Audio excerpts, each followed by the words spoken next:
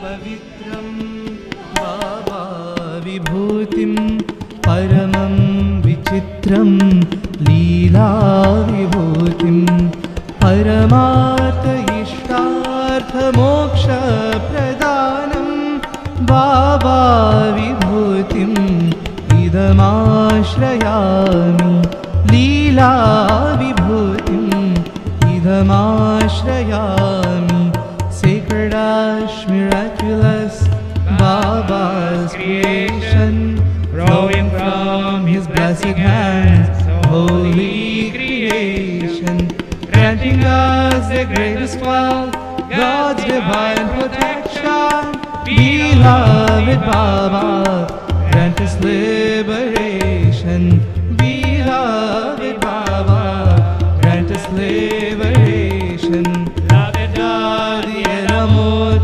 Grohotane tu palma como el sol ilumina el alma siempre dando a los vidas nuevas esperanzas bríndanos tu gracias dulce Sai Baba bríndanos tu gracias dulce Sai Baba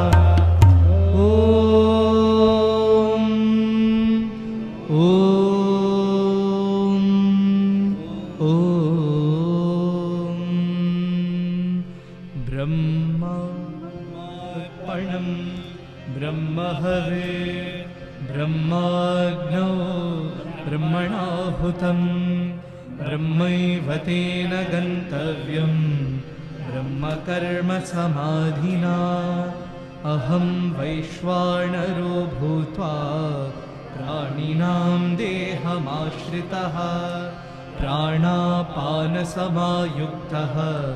पचाम्यन्नं चतुर्विधम् Om Shanti Shanti Shanti.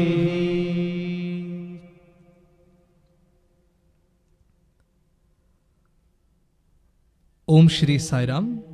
Thank you all very much for joining today's session, and we thank all the newcomers who have joined today on our live cast. We hope you will get to see you in person once we begin our activities together at the St. Peter's University. However, as announced earlier, until further notice, we are completely online. Activities at St. Peter's are suspended. And just to reiterate, all service activities are also suspended at this time. So please take a note of that.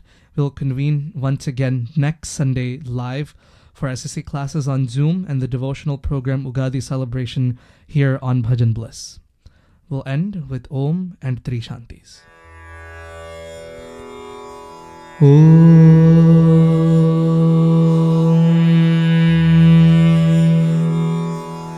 Shanti, Shanti, Shanti.